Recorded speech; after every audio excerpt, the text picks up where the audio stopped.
प्रिय मित्रों, नमो नमः। संस्कृत कौमुदी में आप सभी लोगों का स्वागत है। मित्रों, हम लोग अध्ययन कर रहे हैं राजस्थान लोक सेवा आयोग अर्थात आरपीएससी सेकेंड ग्रेड शिक्षक भर्ती के पाठ्यक्रम के अनुसार प्रत्यय का।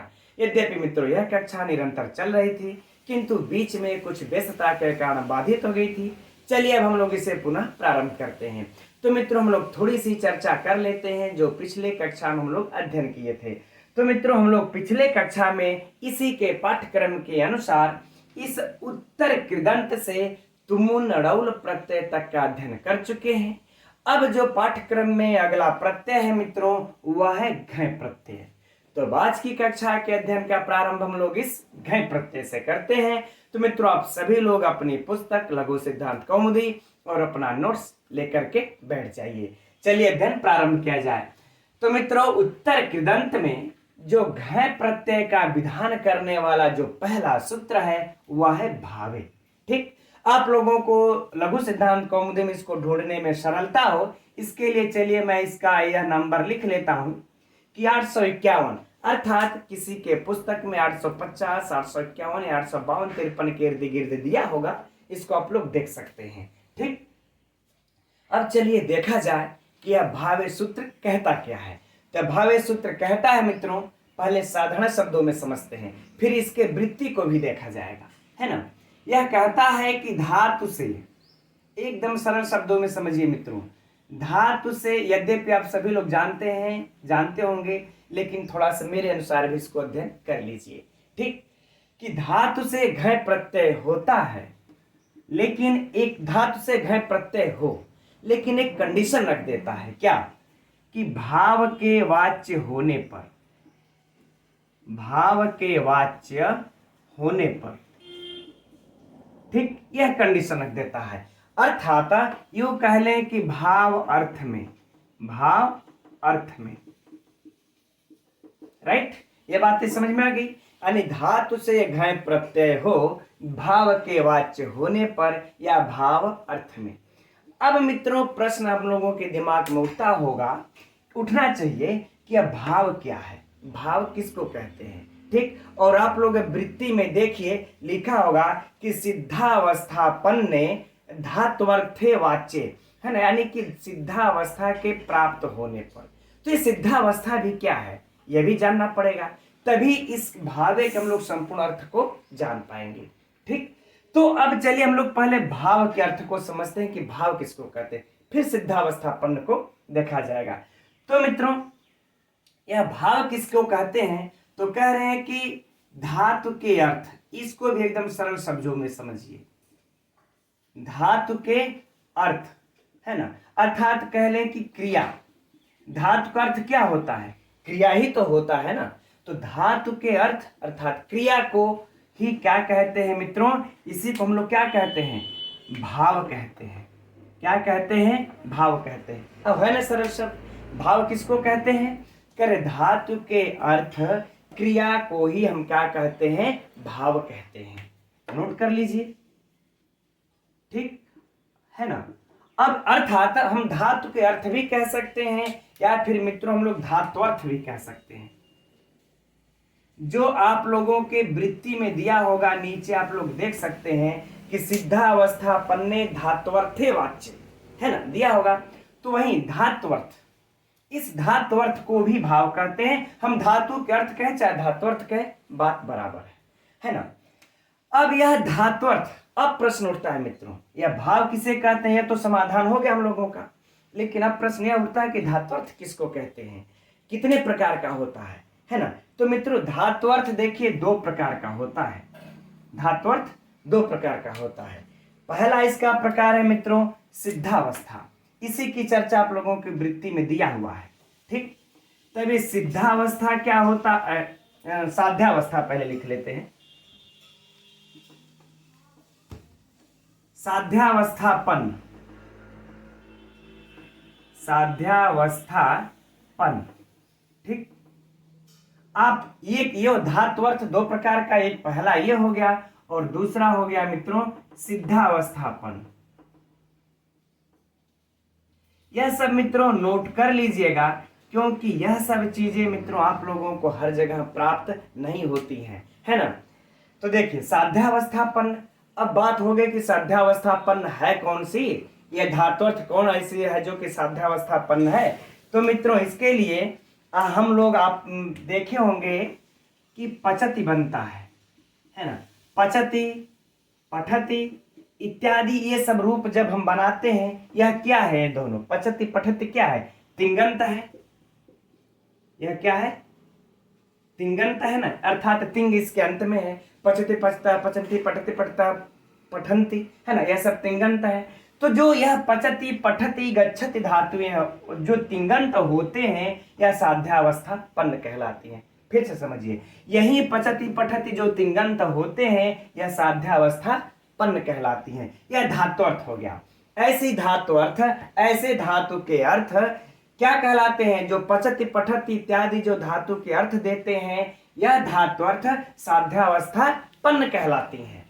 अब सिद्धावस्थापन्न का कौन कहलाती है मित्रों, तो जैसे हम लोग बना लेते हैं पाकः, है ना, पाठः, ठीक, कह लें, चाहे हम पठनम कह लें, चाहे हम पठनम कह लें, यह सब क्या है, कृदंत है। यह सब धातुएं क्या है, जो पाकः पाठः पठनम ये शब्द जो दिख रहा है आपको, यह सब क्या है, कृदंत है। तो यह जो पाकः पाठः पठनम जो कृदंत होते हैं, ऐसे मित्रों, ऐसे धातुअर्थ या ऐसे धातु के अर्थ को सिद्धावस्थापन्न कहते हैं। सीधी सी बात, ठीक। अर्थात पाकः पाठः जैसे धातु के अर्थ को हम सिद्धावस्थापन्न कहते हैं। इस कृदंत में जिसमें लगे हो, कृत्य जिसके अंत में हो, उसको हम सिद्धावस्थापन्न कहते हैं। और पचति पठति जो तिंगंत होते हैं, उनको हम साध्यावस्थापन्न कहते हैं। अब आगे बातें समझ में मित्रों, ठीक। अब हम आप लोग पुस्तक लघु सिद्धांत कौमुदी के वृत्ति को देखिए। कह रहा ना कि सिद्धावस्थापन्ने धात्वर्थे वाच्य धातु, है ना, धातुर घ पाकः। तब यह कह रहा मित्रों कि जब धात्वर्थ अर्थात यह धात्वर्थ जब इस सिद्धावस्था को प्राप्त हो जाए, सिद्धावस्थापन्ने, जब यह धातु का अर्थ सिद्धावस्था को प्राप्त हुआ हो, तो उसके वाच्य से यह घ प्रत्यय हो, तब उसके वाच्य से घ प्रत्यय, ये वृत्ति की बात है। तो सिद्धावस्थापन्न को बताने के लिए मित्रों हमने ये चीजें किया, ठीक। तो हम समझ रहे हैं, अब यह आप लोगों को समझ में आ गया होगा। तो फिर से इस भावे के अर्थ को दो परिभाषाओं में हमारी तरफ से समझ लीजिए मित्रों। पहली परिभाषा तो यह हो सकती है, यह हो जाएगी कि धातु से घ प्रत्यय हो भाव के वाच्य होने पर या भाव अर्थ में, सरल सी परिभाषा, ठीक। लेकिन जब हम लघु सिद्धांत कौमुदी के वृत्ति के अनुसार, सिर्फ वृत्ति के अनुसार अर्थ को निकालें, तो अर्थ हो जाएगा कि जब यह धात्वर्थ सिद्धावस्थापन्न को प्राप्त हो, तो उसके वाच्य होने पर धातु से घ प्रत्यय हो। यह दो परिभाषा हो जाएगी, ठीक। चलिए अब हम लोग इस घ प्रत्यय को लगा करके इसकी सिद्धि कर लेते हैं। तो मित्रों, हम लोगों की पुस्तक लघु सिद्धांत कौमुदी में इसके लिए जो उदाहरण मिलता है वह है डुपचस। डुपचस धातु से घ प्रत्यय का, ठीक। तो पहले हम लोग इस डुपचस धातु के बारे में जान लेते हैं, यह धातु कैसी है। तो यह धातु मित्रों पाके अर्थ में है, ठीक, और यह भवादि गण की है ना। यह धातु भवादि गण की है और उभय पदी है, और यह धातु अनिट है, ठीक। अर्थात ईट के आगम की कोई भी संभावना नहीं है। आप लोगों को नोट करना होगा, इसको नोट कर सकते हैं।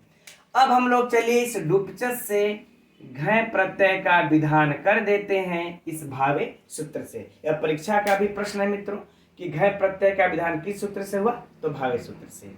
अब हम लोग इस घ प्रत्यय में जो जो इत संज्ञक है उसको पहले किस सूत्र से होंगे यह कर लिया जाए एक बार, चूंकि हम लोग इसको बार बार अब नहीं करेंगे।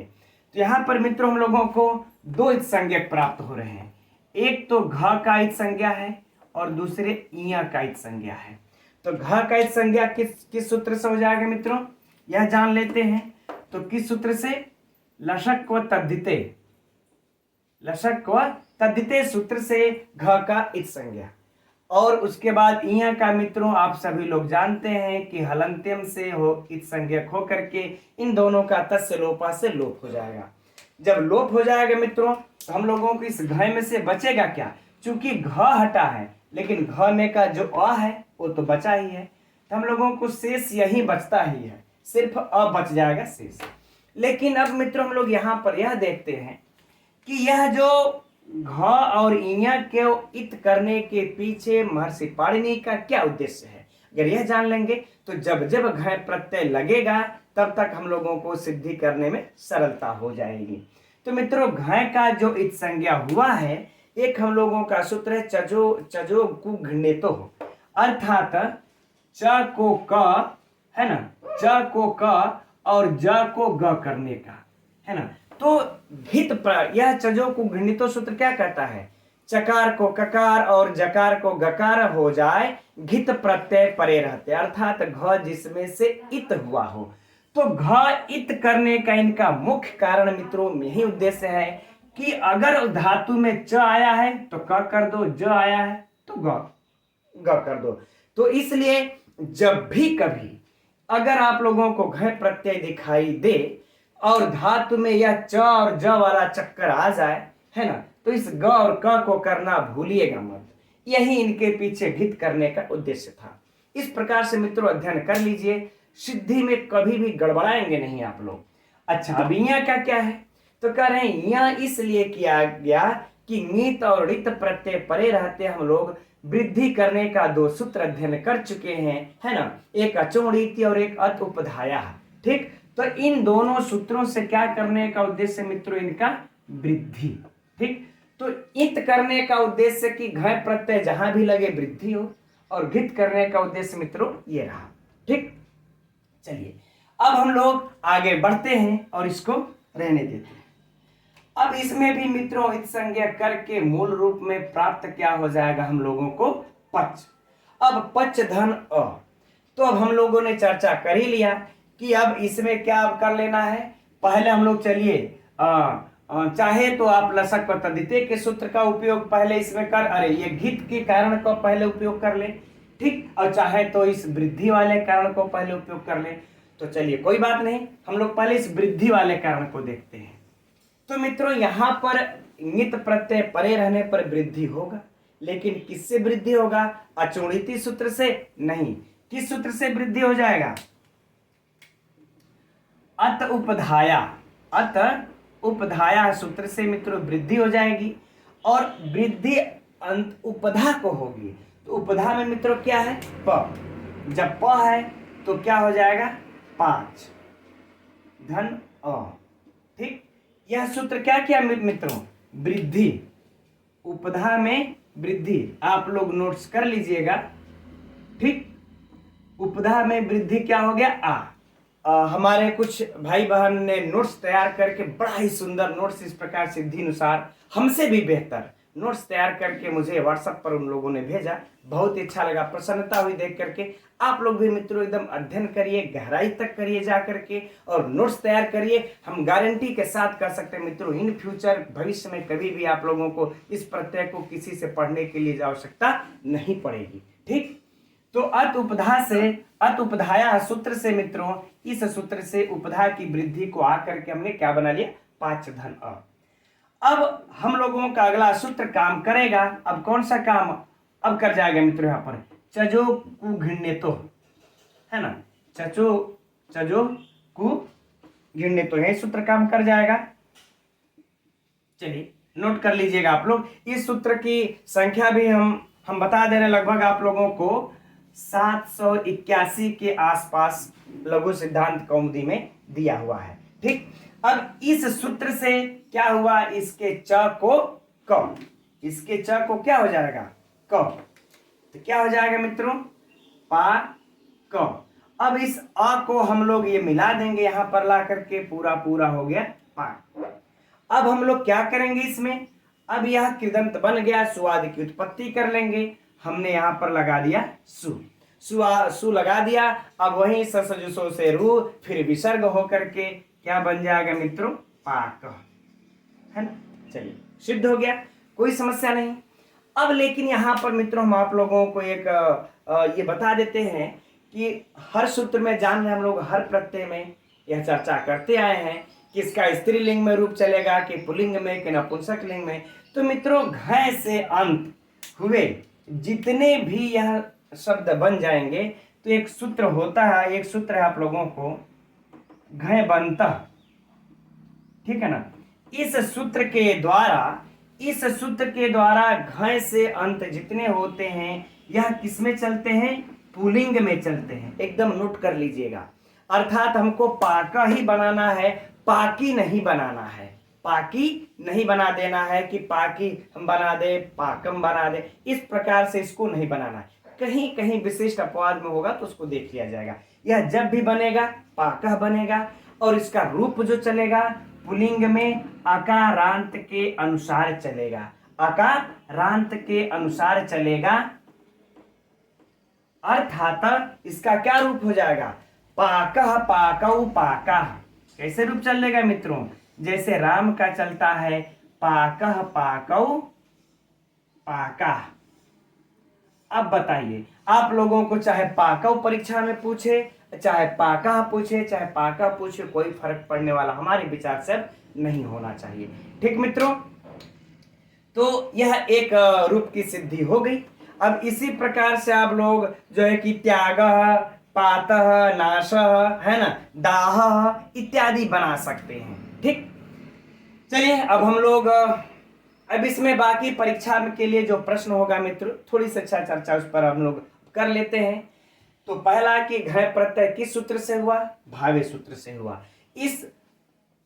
इसमें वृद्धि किस सूत्र से हुई मित्रों, अत उपधाया सूत्र से हुई। इसमें चकार को ककार किस सूत्र से हुआ मित्रों, चजो को भिन्नतो सूत्र से हुआ। जो हम लोगों ने सिद्धि किया है वही इसके परीक्षा का प्रश्न होगा और बाकी यह।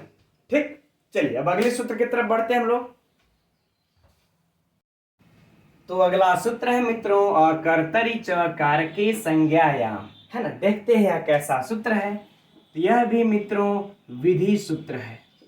किसका विधान कर रहा है, तो घ प्रत्यय का विधान कर रहा है। अभी मित्रों हम लोगों ने जो भावे सूत्र अध्ययन किया यह भी घ प्रत्यय का विधान कर रहा था और यह भी सूत्र घ प्रत्यय का विधान कर रहा है, लेकिन कंडीशन अलग है। कंडीशन क्या है सूत्र में देखते हैं। तो कह रहे हैं कि अकर्तरि अर्थात जो कर्ता न हो, अकर्तरि यानी कि कहले मित्रों कर्ता से भिन्न, कर्ता से भिन्न। थोड़ा सा लिख लेते हैं मित्रों, समझने में सरलता होगी। कर्ता से भिन्न हो, तो कर्ता से भिन्न हो तो क्या हो, तो कर्ता से भिन्न में क्या हो जाएगा मित्रों, कर्म करण आदि, यानी कर्म कर्ण संप्रदान आदि हो। तब अकर्तरि च कारके, अब अर्थ को देखिए। तो कर्ता से भिन्न कर्म करण आदि के आदि कारक के वाच्य होने पर, आदि कारक के वाच्य होने पर, वाच्य होने पर, राइट है ना। कर्ता से भिन्न अर्थात कर्म करण आदि कारक के वाच्य होने पर धातु से घ प्रत्यय हो। बिल्कुल सरल सा है मित्रों, धातु से घ प्रत्यय हो। लेकिन साथ में एक कंडीशन और रख देते हैं कि संज्ञायाम अर्थात संज्ञा के विषय में, संज्ञा के विषय में। ठीक, यहां पर मित्रों संज्ञा का अर्थ हो जाएगा कि जो रूढ़ शब्द होते हैं, जिनका अर्थ जो संज्ञा में रूढ़ किसी अर्थों में अन्य अर्थों में रूढ़ हो जाते हैं वो। ठीक, तो अर्थ हमारा स्पष्ट हो गया कि कर्ता से भिन्न कम कर्म कर्ण आदि कारक के वाच्य होने पर धातु से घ प्रत्यय हो संज्ञा के विषय में। अभी मित्रों हो सकता है कि आप लोगों के समझ में ना आया हो, लेकिन अब देखिए इस उदाहरण से आप लोगों को बिल्कुल समझ में आ जाएगा। रज्यते नेनेति, है ना, रागः। ठीक, अर्थात रज्यते अनेन इति, अलग अलग भी लिख सकते हैं, रज्यते अनेन इति रागः।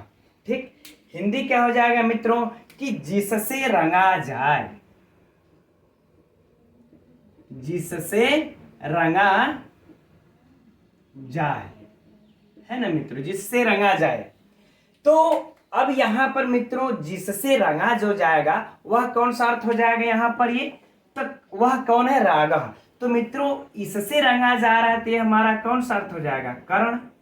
करण अर्थ हुआ ना। तो पहला कंडीशन हमारा पूरा हो गया कि नहीं, कर्ता से भिन्न है या करण आदि कारक है, और इसके वाच्य होने पर अब इसके धातु से इसके इसमें जो धातु आई है इस धातु में हम घय प्रत्यय का विधान कर देंगे, क्योंकि हमारा कंडीशन पूरा हो गया। अब अगला कंडीशन ये भी कि संज्ञा के विषय में, तो यह संज्ञा के विषय में यह जो रंगने वाला, इससे हम रंगते हैं, एक होता है जैसे गेरुआ पत्थर इत्यादि होते हैं, उससे जो हम रंगते हैं वह हो गया। तो यह संज्ञा के विषय में भी हो गया और हमारा यह सारा कंडीशन लागू हो गया। तो हम यहाँ पर धातु से घय प्रत्यय लगा देंगे। ठीक, अब चलिए हम लोग इसके सिद्धि में चलते हैं। ठीक, इसको थोड़ा मिटा लें।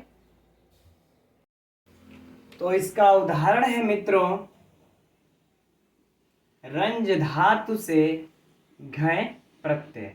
हम सभी लोग जान रहे हैं घ का क्या बचता है, अ बच जाएगा।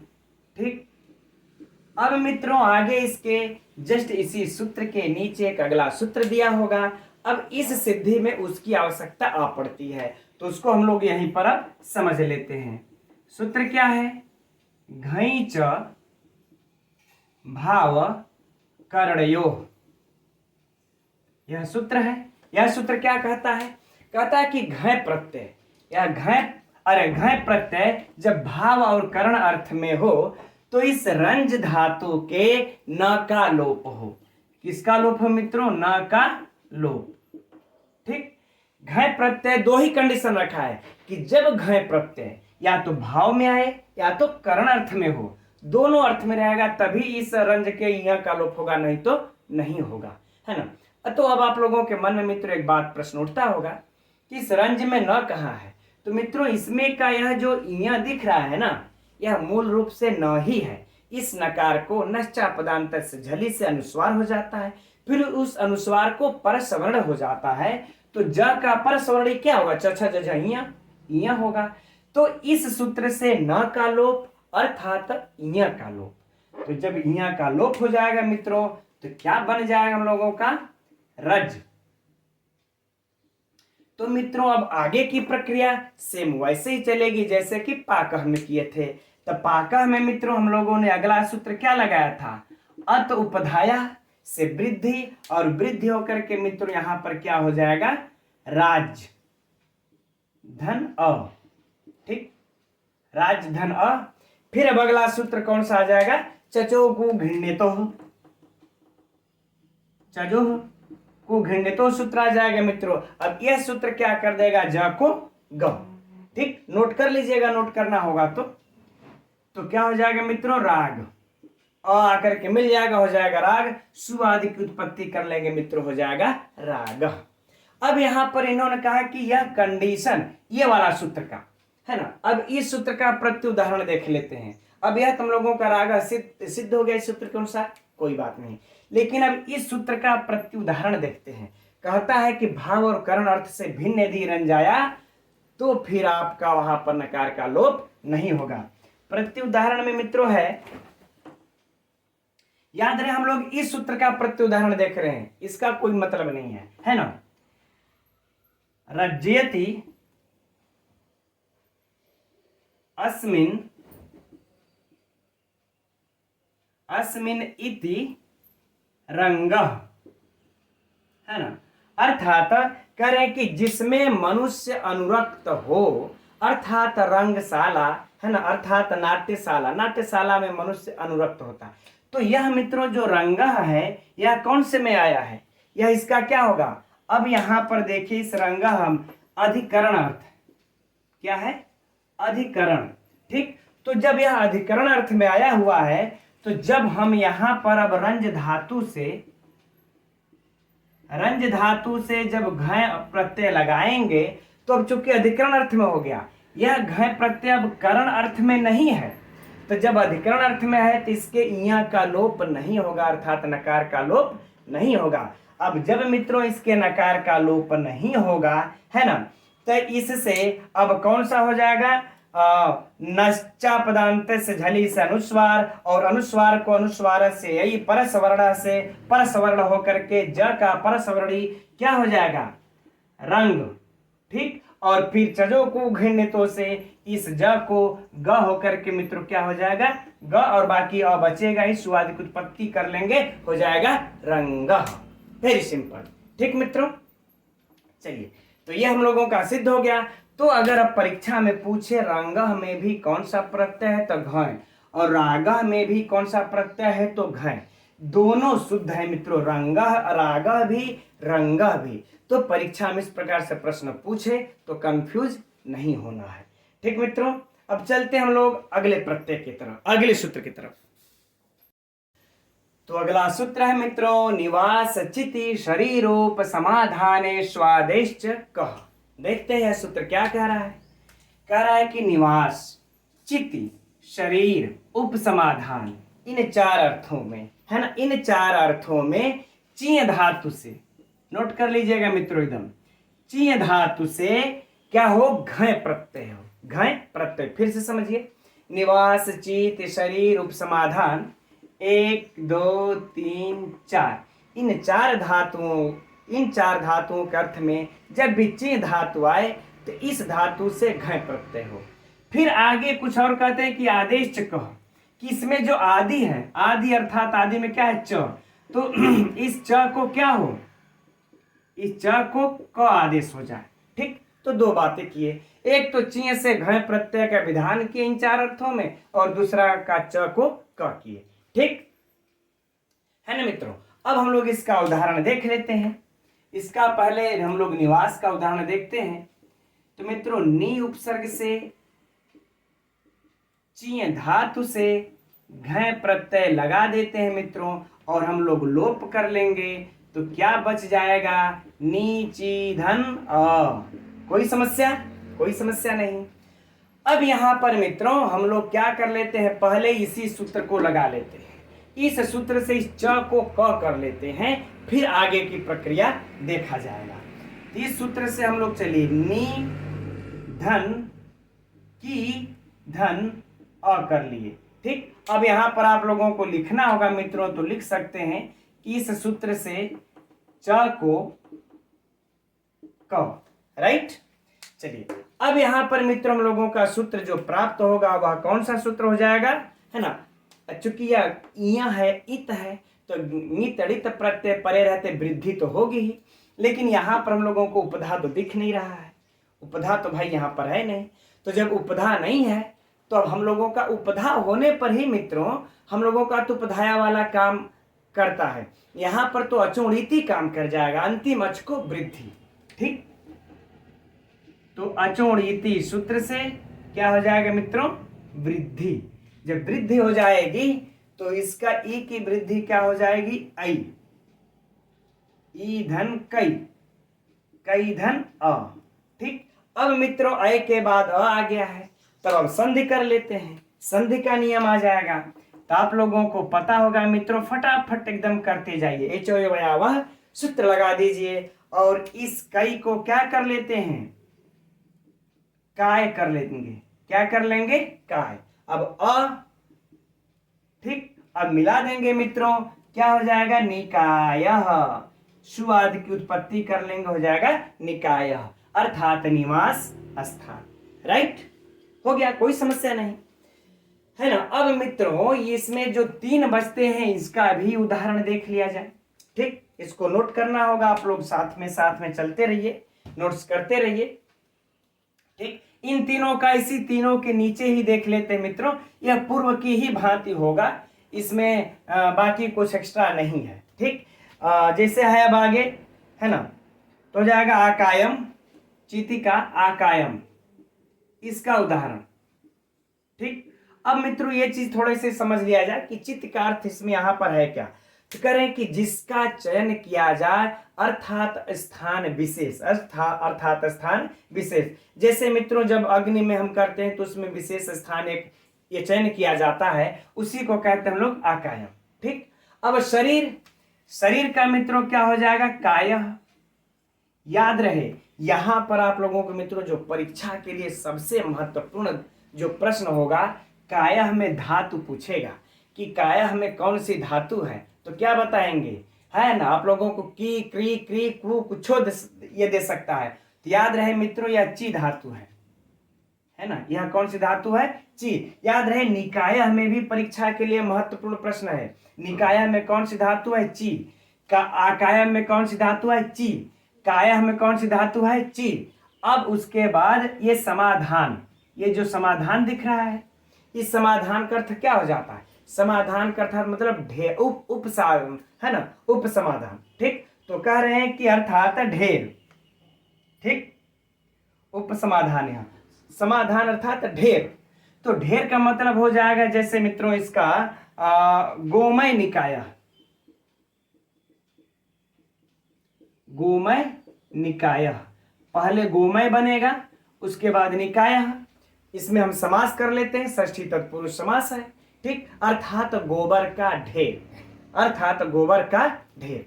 तो मित्रों इन चारों में चाहे निकाय को लीजिए, आकायम को, काया को, गोमय निकाय को, सब में चीय धातु है। कौन सी धातु है, चीय धातु है।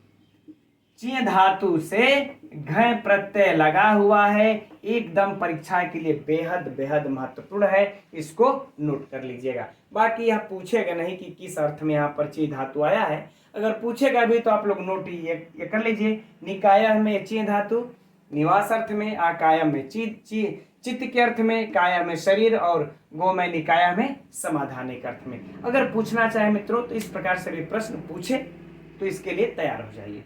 ठीक, चलिए अब हम लोग इसका आगे भी कुछ एक दो सूत्र है मित्रों, छोटा छोटा, उसको देख लिया जाए।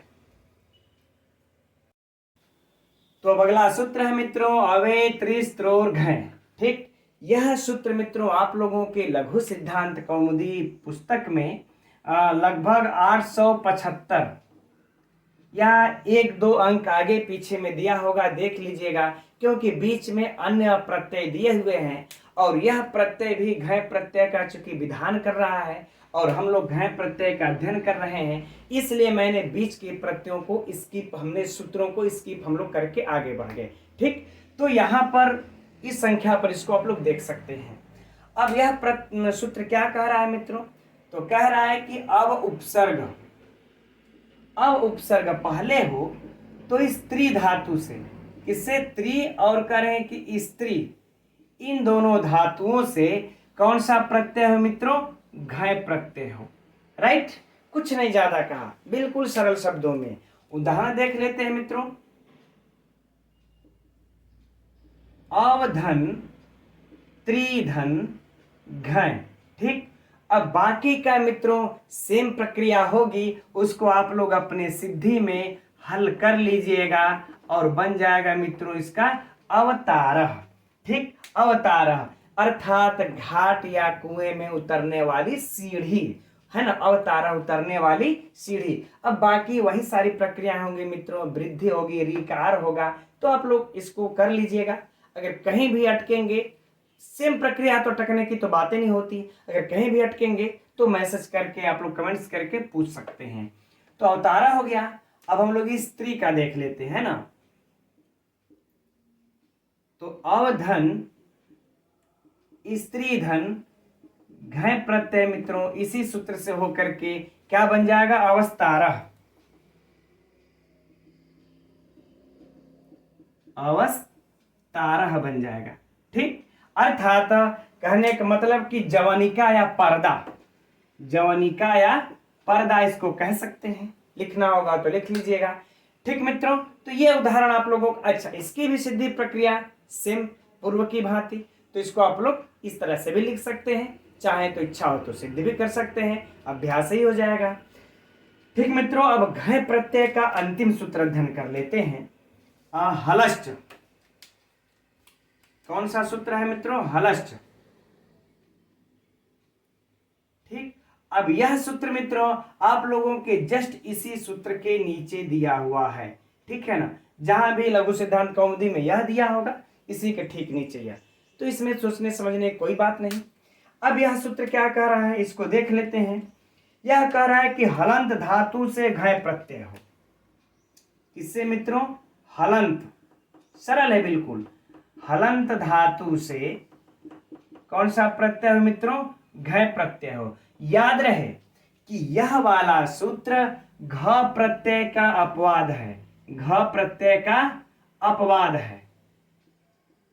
ठीक, तो घ प्रत्यय हम लोगों को सिलेबस में है ही नहीं है, पढ़ना नहीं है, इसलिए छोड़ दिया है हम लोगों ने उसका। तो घ प्रत्यय का अपवाद है। अब जैसे इसका उदाहरण क्या हो जाएगा मित्रों? बहुत सिंपल, रम, अंत में हलंत धातु है, हलंत धातु से हम लोग घ प्रत्यय लगा देंगे और बाकी की सेम प्रक्रिया सिद्ध करके मित्रों हम लोग क्या बना लेंगे? रामः, है ना। ठीक, अतुपधाया लगेगा, इसमें वृद्धि हो जाएगी रामः। अब हम समझते हैं कि सुवादि की उत्पत्ति करके काम हो गया। अब हम समझते हैं मित्रों कि इसमें आप लोगों को इसलिए मैंने जल्दी में पढ़ा दिया, सेम बातें हैं, इसको क्या फिर उसी को रिपीट करना, समय पास होगा आप लोगों का, वीडियो लंबी जाएगी, उसके कोई फायदा होने वाला नहीं है। ठीक, तो मित्रों ये रहा घ प्रत्यय। लेकिन अभी भी हम लोगों को उत्तर कृदंत में ये कत और लुट प्रत्यय सिलेबस में है, उसको पढ़ना है। तो उसको हम लोग कल की कक्षा में देखेंगे और आज की कक्षा मित्रों बस इतना ही रहने देते हैं। ठीक है, और आप लोगों को मित्रों कैसा लगता है, यह कक्षा समझ में आता है या नहीं, कमेंट्स करके अवश्य बताया कीजिए मित्रों। नमो नमः।